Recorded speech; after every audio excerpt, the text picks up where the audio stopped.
하나님의 힘, 그리고 여호와는 강하시다 라고 하는 뜻의 의미를 가지고 있는 것이 바로 히스기야라고 하는 이름입니다. 이 히스기야는 유다왕 아하스와 스가랴의 딸 아비야의 아들로 태어났습니다. 이 히스기야는 25세에 왕의 자리에 즉위를 합니다. 그리고 53세에 죽습니다. 유대인의 왕으로 전심으로 여호와를 경외하고 통치를 잘함으로 열왕 중에 이만한 왕이 없었다고 말할 정도로 정직한 왕이었고요, 나라와 민족을 태평성세로 이끌었던 하나님이 기뻐하는 왕이었습니다. 그래서 여기 아버지 아하스 왕은 성전에서 거룩한 이 성기구, 성물들을 가져다가 우상을 섬기고 우상의 희생의 제물을 드리는 데 사용한 악독한 왕입니다. 근데 그의 어머니인 아비야는 달랐어요. 스가랴의 딸입니다. 그는 신앙이 깊었고 경건했습니다. 여기에 히스기야는 누구의 영향을 받았을까? 여러분, 우리가 뻔히 볼 수 있잖아요. 아버지의 영향보다는 어머니 영향을 받은 겁니다. 어머니 영향을 받았기 때문에 그는 경건했습니다. 그래서 다윗 왕 이후에 가장 훌륭한 성왕이 누구냐? 히스기야라고 하는 왕이었어요. 그가 왕이 된 후에는 가장 먼저 성전을 수리했습니다.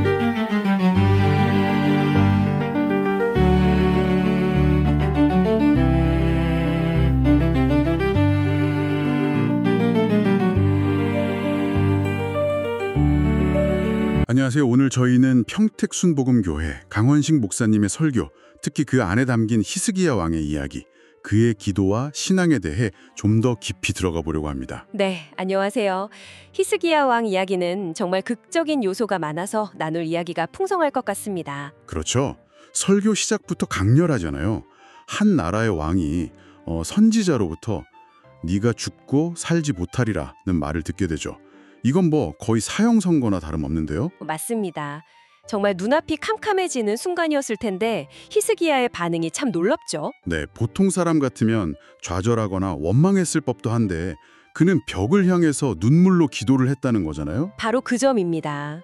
오늘 강 목사님 설교를 통해 이 히스기야의 간절한 기도가 어떤 의미가 있는지, 또 그의 삶 전체가 오늘 우리 또 당신에게 어떤 메시지를 던지는지 함께 살펴보면 좋겠습니다. 네, 단순히 오래전 이야기가 아니라 지금 우리가 마주하는 어떤 절박한 순간들, 또 신앙의 의미, 그리고 어쩌면 다음 세대에 대한 책임까지도 돌아보게 만드는 그런 시간이 될 것 같습니다. 자, 그럼 히스기야가 어떤 인물이었는지부터 좀 짚어볼까요? 설교에서도 그의 배경을 중요하게 다루는데요. 네, 그게 중요하죠.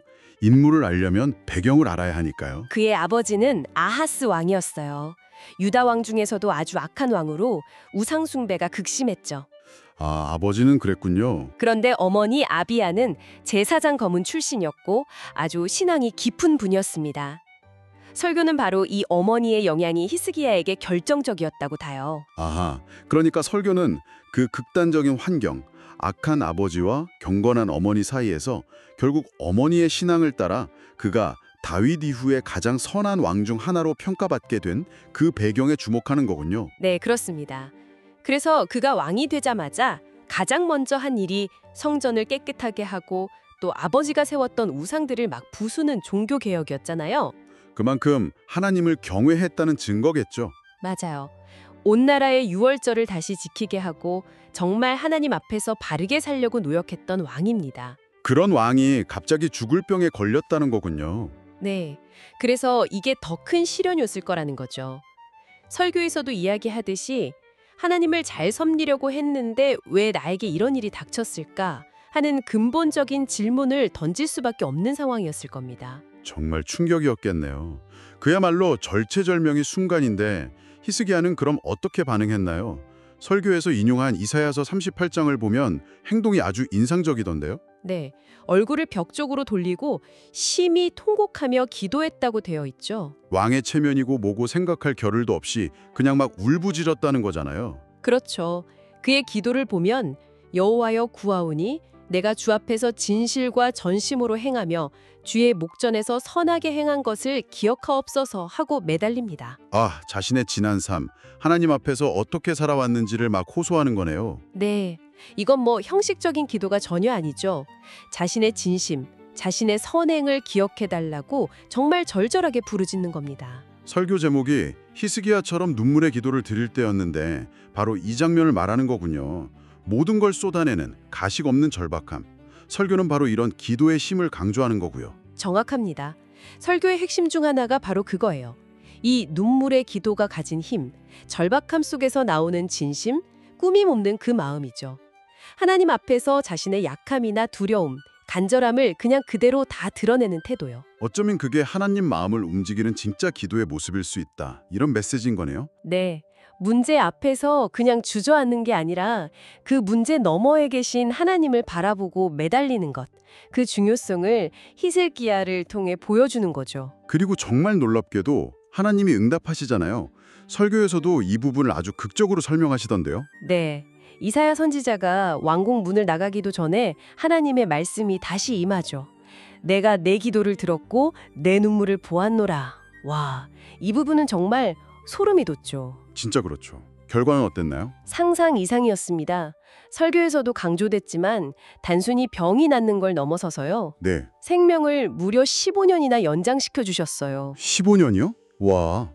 거기다 당시 최강대국이었던 아수르, 아시리아 제국이 유다를 엄청나게 위협하고 있었는데 그들로부터 예루살렘을 지켜주시겠다는 약속까지 하십니다. 국가적인 위기까지 해결해 주신다는 약속을요? 네. 심지어 해 그림자가 10도 뒤로 물러가는 그런 초자연적인 징표까지 보여주시면서 약속을 확증해 주시죠. 죽음 선고에서 15년 생명 연장, 국가 위기 해소 약속까지. 이야, 이 설교가 말하는 기도의 힘이라는 게 정말 엄청나네요. 그냥 위로받는 정도가 아니라 현실을 바꾸는 능력으로 그려지고 있어요. 바로 그 지점입니다. 설교의 또 다른 핵심 주장이 바로 그거예요. 기도가 가진 엄청난 힘. 심지어 이미 선포된 하나님의 뜻처럼 보이는 것조차도 바꿀 수 있다는 가능성이죠. 죽음이라는 선고마저도 기도로 뒤집혔다는 거네요. 네. 설교자는 이걸 요나 시대 니느웨 성 이야기하고 연결시키더라고요. 아, 요나가 멸망을 선포했지만 회개하고 기도해서 재앙을 피했던 그 이야기요? 맞습니다. 왕부터 백성까지 다 회개하고 기도하니까 하나님이 뜻을 돌이키셨잖아요. 그것처럼 우리의 간절한 기도, 진심 어린 기도가 하나님의 마음을 움직이고 어쩌면 정해진 운명처럼 보이는 것까지도 변화시킬 수 있다. 이런 강력한 믿음을 전하려고 하는 거죠. 그렇군요. 기도가 단순히 소원을 비는 걸 넘어서 하나님의 계획에도 영향을 미칠 수 있는 실제적인 통로다. 이렇게 말씀하시는 거네요. 네. 그런데 이 설교가 히스기야를 마냥 영웅으로만 그리지는 않더라고요. 그 점도 흥미로웠는데 그의 인간적인 약점, 특히 허영심이라고 지적된 부분도 다루죠. 아, 네. 그 바벨론 사신들 왔을 때 이야기 말씀이시죠? 맞아요. 병에 낫고 나서 찾아온 사절단에게 자기 나라 보물창고랑 무기고를 다 보여주면서 자랑했던 사건이요. 네, 설교는 그 부분을 꽤 날카롭게 지적합니다. 히스기야의 그 행동을 허영심 그리고 신중하지 못함이라고 분석해요. 하나님께 그 큰 은혜를 받았으면 더 겸손해야 하는데 오히려 그걸 자기 힘처럼 과시하려 했다는 거군요. 그렇죠. 병고침, 생명 연장, 국가적 구원 이런 엄청난 은혜를 받았다면 더 하나님을 의지하고 겸손해야 하는데 자신의 강함을 보여주고 싶었던 거죠.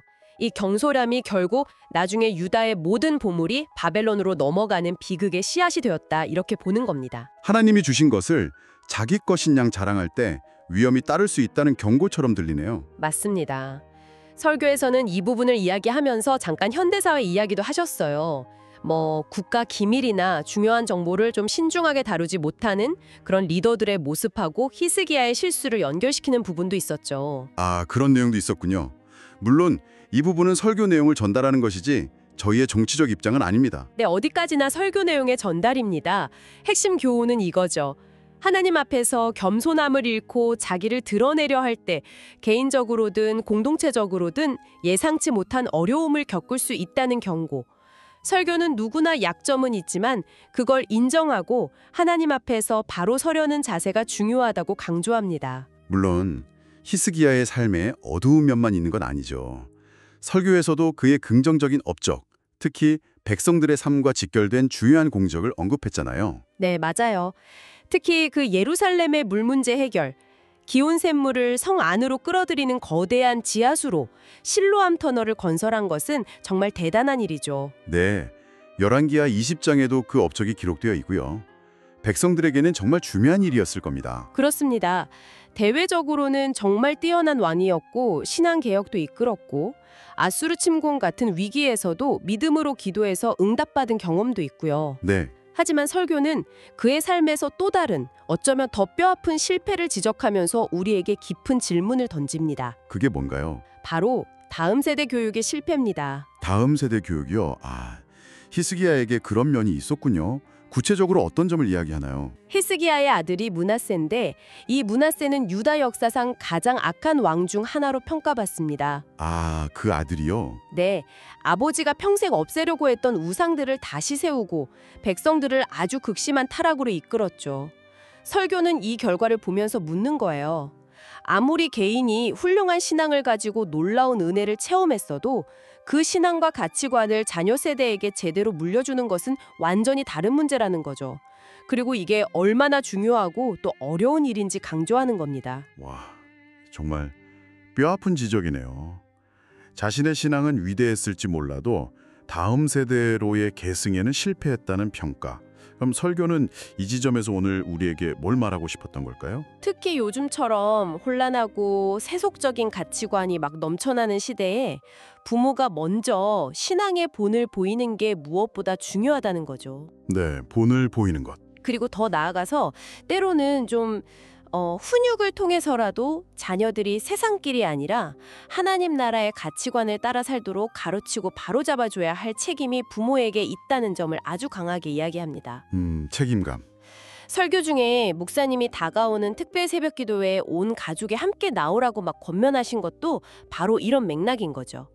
부모의 신앙이 그냥 말로만 아니라 삶으로 보여지고 자녀에게 자연스럽게 흘러가도록 의식적인 노력이 필요하다는 겁니다. 듣고 보니 히즈기야 이야기가 단순히 옛날 기록이 아니라 오늘 신앙을 가진 부모님들이라면 정말 누구나 깊이 공감하고 고민할 만한 그런 현실적인 문제를 담고 있네요. 성공과 실패 모두가 교훈이 되는 것 같습니다. 맞습니다. 그런데 설교에는 히즈기야 이야기 말고 또 다른 중요한 축이 있었어요. 강 목사님이 직접 경험하신 루마니아 선교 이야기가 꽤 비중 있게 다뤄졌는데요. 네, 맞아요. 설교의 상당 부분이 그 루마니아 선교 보고였죠. 45년간 이어진 그 차우셰스코 독재 정권 하에서 교회가 겪었던 핍박과 순교의 역사, 그리고 1989년 혁명 이후에 교회가 다시 부흥하고 있는 그 놀라운 모습들을 생생하게 전해주셨습니다. 특히 인상 깊었던 간증들도 있었죠. 네. 과거에 마피아 두목이었거나 마약 중독자였던 사람들이 복음을 듣고 완전히 새 사람이 된 그런 이야기들이요. 정말 강력했죠. 그 루마니아 선교 이야기가 히스기야 설교하고는 어떻게 연결이 되는 건가요? 얼핏 들으면 좀 다른 이야기 같은데요.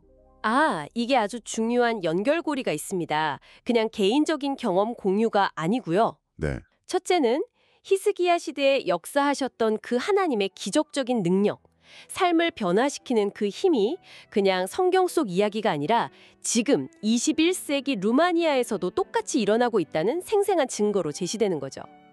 현재 진행형이라는 증거군요. 그렇죠.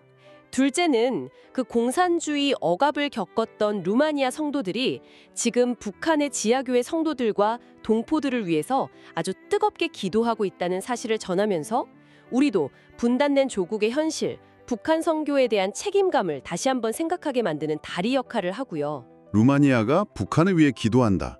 의미심장하네요.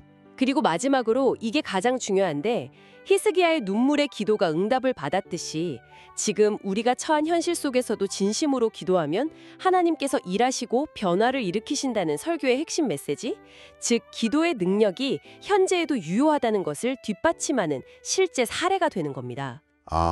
그러니까 루마니아 이야기는 히스기야 시대의 기도의 힘이 오늘도 유효하고 우리가 직면한 문제들 앞에서 기도하는 게 얼마나 중요한지를 보여주는 현대판 증거이자 촉구였군요. 과거와 현재를 딱 이어주는 역할을 했네요. 네, 바로 그렇습니다. 자, 오늘 강원식 목사님의 설교를 통해 히스기야 왕의 삶을 정말 깊이 있게 들여다봤습니다. 생각할 거리가 참 많네요. 죽음 앞에서 드린 그 절박한 눈물의 기도가 가진 힘, 또 하나님의 은혜를 경험한 후에 더 중요해지는 겸손의 가치, 그리고 다음 세대에게 신앙을 물려주는 일에 그 막중한 책임감까지. 네, 히스기야의 삶은 정말 빛과 그림자를 다 보여주면서 우리 자신을 돌아보게 만들죠. 이 설교가 궁극적으로 당신에게 전하려는 메시지는 그래서 분명해 보입니다. 네, 바로 지금이 기도할 때라는 강력한 외침이죠. 당신이 개인적으로 겪는 어려움이든 가정 문제든 자녀 문제든 더 나아가서 설교자가 언급했듯 우리 사회나 국가가 처한 위기 앞에서든 그 문제 자체만 보면서 좌절하거나 불평할 게 아니라 그 문제 너머에 계신 하나님께 시선을 돌리고 무릎 꿇어야 한다는 겁니다. 히스기야처럼 또 니느웨 백성들처럼요. 그렇죠. 우리의 그 눈물 섞인 진실한 기도를 하나님은 절대 외면하지 않으시고 반드시 들으시고 응답하신다는 믿음. 이게 오늘 우리가 나눈 설교의 가장 중심 메시지가 아닐까 싶습니다. 네, 절박한 기도와 함께 신앙의 다음 세대 계승이라는 중요한 화두도 던져졌고요. 맞습니다. 그래서 마지막으로 당신에게 이 질문을 한번 드려보고 싶어요. 당신의 삶에서 히스기야처럼 벽을 향해 통곡하며 기도해야만 했던 순간, 혹은 바로 지금 기도하고 있는 그런 절박한 순간은 언제인가요? 그리고 더 나아가서 당신은 다음 세대에게 어떤 신앙의 발자취, 어떤 영적인 가치를 가장 중요하게 남겨주고 싶으신가요? 이 질문들을 잠시 마음에 품고 생각해 보시는 것도 오늘 이 이야기를 통해 얻는 또 하나의 의미 있는 시간이 되지 않을까 싶습니다.